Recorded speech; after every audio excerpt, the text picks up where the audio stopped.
Hi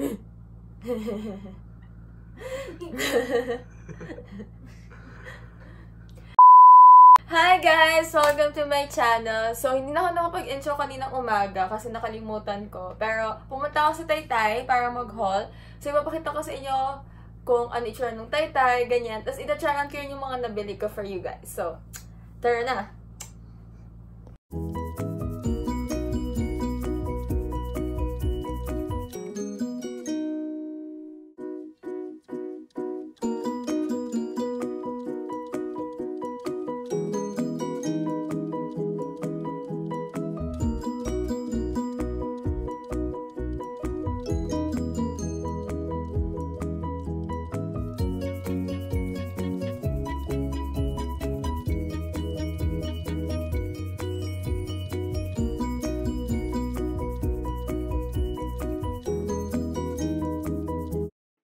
Isang dalagang Pilipina, yeah.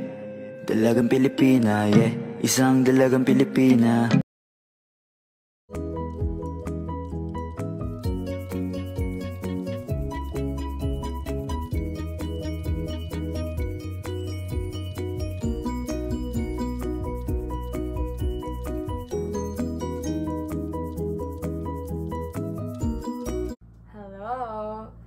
So, share ko lang guys, matagal ko na talaga gusto mag-vlog, pero hindi ko alam, I never really got the chance to do it, and I was really shy, pero sobrang daming nagpupush sa akin. So, syempre dun tayo sa pinaksikat, Taytay Haul, first vlog. So, without further ado, pakita ko sa inyo mga nabili ko and their prices. So, andito sila sa tabi ko. Charan! Nakikita ba? Wala akong pake kung hindi nakikita. Anyway. So, this is the first one. It's a dress. Ayan, nakikita ba? It's a dress. Makapal siya. This is 140 pesos. Ilalagay ko na lang sa picture nung pag-try on ko. Kung saan ko siya nabili. Kasi nakalimutan ko. May listahan talaga ako, guys. Ilalagay ko talaga siya. Pero yung prices alam ko. And this is 140 pesos. It's plain. It's army green. Yung sa tela niya, makapal siya guys, as in makapal. Actually, may nabili akong ganito dati, stripe siya. 130 pesos lang. Pero ito kasi, 140. Pero mas makapal talaga, promise. Feeling ko hindi ko masot isang init eh. Pero maganda yung quality. Anyway, ito, second one. Dahil, kotsa lang yan. May kiuso tayo kahit wala tayo doon. This is from Octagon. Alam ko, sa Octagon to, dun sa gitna, dun sa naka-elevate na part. Siya naman may ganito. This is 100 pesos. Bagay siya sa shorts. Ganyan. Ay, hindi ko alam ba't ko ito binili. Kasi na-attract ako dito, guys. Ang cute to. Ah, diba? So, yung sa tela niya, medyo manipis. Pero it's, I mean, okay na quality for 100 pesos. And, pang summer naman. So, mas maganda nang hindi ganun kakapal. Para presko pa rin. So, ayun. Next one is this one. Yan, oh. Dito swimsuit guys, alam niyo yung ano, parang swimsuit pero pang alis talaga siya. Kasi mahilig ako mag-tuck in sa high waist. Tapos ayoko nung kapag hindi kasi hanggang sa baba, matatanggal-tanggal yung tuck in. So ito, maganda to kasi hanggang parang swimsuit nga, parang one piece. So pag nag-tuck in ka, it stays tucked. I don't know. Pero this is only 60 pesos, diba? O, tapos yung quality niya maganda, makapal. Hindi yung kapag stretch mo, kita mo na yung kaluluwa mo. Yan, maganda siya guys. Tsaka, o diba ang cute? Pang summer talaga. Next is this one. Ay, sinabi ko bang 60 lang to? Nalimot ko kung sinabi ko na. Pero yeah, 60 pesos lang to. Okay, next is this one. Ayan. Ay, ano ba? Yan, square pants siya. Tapos, tinatali siya sa harap. Ganyan pala. Yan. Ni-ribbon siya sa harap. This is 150 ata, I think, from Igbay. Maganda siya. Medyo presko yung tela niya. Tapos soft. So, flowy siya. So, pag suot mo siya, maganda. Kaso, ang problema, since, diba, sa Taytay, wala namang iba-ibang size. Usually, ganyan. So, binili ko to since Gartries naman, ganyan. Pero nung sinukat ko, ina-expect ko kasi hanggang floor siya. Pero since matangkad ako, medyo matangkad ako. Hindi siya umabot sa sahig. Hanggang ano ko lang. Anong tawag sa, ankle. Hanggang ankle ko lang siya. So, ayun. Pero okay naman. It's good quality. For its price. Tsaka, basta maganda. Maganda siya, guys. Next is this one. This is 180 pesos. I forgot where I got it. I'll just put it in the picture. This is 180 pesos. Sobrang press ko nung tela niya. Tapos, nga pala guys, tip sa taytay. Kasi ito, gusto ko talaga ng polo na floral. Kasi nga summer. Tapos nung una, may nakita ako, it's for 200 pesos. So sabi ko, babalikan ko na lang kasi nga parang ang mahal for taytay. Tapos, nung lumabas ako, umunta kami Bagpi. 280 pesos yung doon. Tapos ito nakita ko sa Damega, ano yan? Damega, basta TMT, yung TMT doon, eto, 180 pesos lang.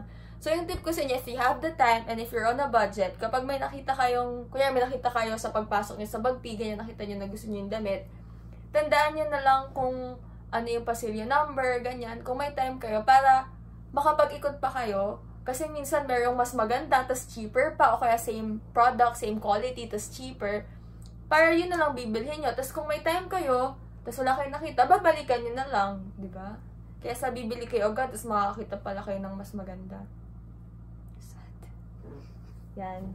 This is nice. Tapos, I also got, ay, hala, oh my God. Hala, nagkabuhol na sila. Ay. Yan, I got high-waist shorts. This is 150 pesos. Galing lang to dun sa hindi siya talaga siya Changi, yung parang di ba kasi may Bagpi, may Mysol, ganyan. Galing to dun sa mga gilid-gilid lang, yung makikita nyo doon, 150 pesos, ganyan-ganyan. So, maong siya na jeans. Maong na jeans? Maong na shorts. So, maganda talaga yung quality niya. Hindi siya yung manipis na maong, pero malambot pa rin. Tapos maganda yung fit niya sa akin. Yan. It's high waist. Tapos ito, syempre ito, hindi ko ito ita-try on. Pakita ko na lang din sa inyo. Nakabili kasi ako doon ng strapless. Kasi nga, di ba, since summer ngayon, mag-sleeveless ako, mga tube, ganyan. So, nabili ko to 150 pesos lang. Tapos, feeling ko naman, okay na siya for its price kasi nagdi-Divisoria din ako. Tapos, yung presyo sa Divisoria, ganun din. Eh, kasi mag-DV pa ako, dibilin ko na lang doon, di ba? Yan. Practical girls, this is a must. Lastly, I got these slippers. Yan. Kasi mag-vegan kami eh. Ayoko nang magdala ng sapatos. Ayoko nang magdala ng iba-iba pang tsinela. So, bumili na lang ako ng sandals na feeling ko, mabagay naman sa lahat. Kaya black din yung binili ko.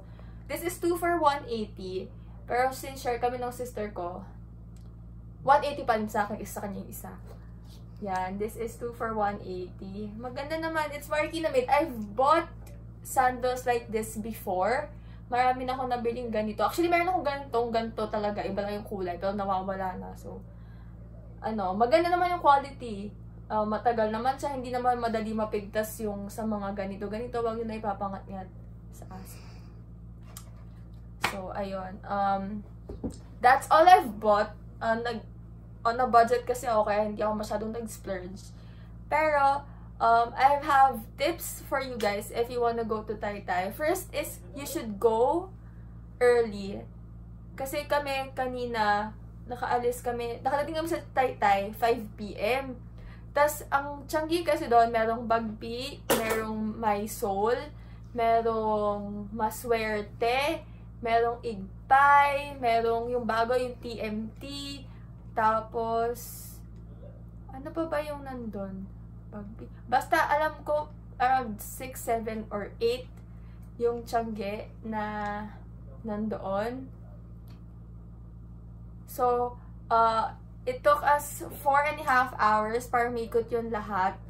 So, I suggest you go early. Tsaka, di ba dati, yung Taytay, when you say Taytay, you could go ng madaling araw, ganyan, lalo na pag Monday and Thursday since bagsakan and they would still be open. Pero ngayon kasi, lately, napapansin ko, around mga 7 to 8, may mga stores na nagsasara na. So, you go early and para hindi rin traffic. Kasi kanina, since 9:30 na kami natapos, ang traffic na pauwi. So, ayun, ang hassle nga. Pangalawa is, bring eco bag. Actually, nakalimutan mo magdala ng eco bag kanina. So, ang ginawa na lang namin, kapag nakabili kami sa isa, may plastic. Pag bibili kami sa iba, doon na lang din sa plastic na yun. Pag nag-eco bag kayo, hindi lang makaka-help kayo sa environment, hindi rin hassle na ang dami yung bit-bit na plastic, ganyan. Ang hirap-hirap na namin yung dala, tapos makakalimutan nyo pa, ganyan. Tapos, pangatlo, yung sinabi ko kanina, yung ikot muna kayo, patandaan nyo yung pasilyo if you have the time and you're on a budget. Tapos, lastly, pag pumunta kayo doon, dapat alam nyo na yung gusto nyo para hindi kayo mahirapan maghanap ng mga damit na gusto nyong isuot. Let's do a rundown again sa lahat ng prices ng binili ko. So this one, this strapless bra is 150 pesos. Good quality, good for its price. Next is this high-waist jean shorts. This is 150 pesos. Maganda yung fit, maganda yung quality, maganda yung pagkamaong niya, malambot siya. Next is this polo. This is 180 pesos. Super flowy, super pressed ko siya sa feeling, and maganda yung quality, tsaka yung design. It's really nice. Next is this square pants. This is 150 pesos. Medyo manipis, pero good enough for 150 pesos. And press ko siya, very flowy. Kasi diba dapat gano'n naman yung square pants. Dapat flowy siya. So maganda siyang tingnan kapag suot mo. Lalo na if you're wearing a fit top. Next is this Coachella Vibe top. This is 100 pesos from Octagon. Medyo manipis yung tela niya, pero it's good for summer. Since press ko nga. So, ayun. It's really cute. The tassels are all cute and stuff. Next is this one-piece top. This is really nice if you like tucking in your top para hindi matanggal yung pagka-tuck in niya. And it's really cheap. It's 60 pesos. Medyo makapal na yung tela. Good quality and very sulit for its price.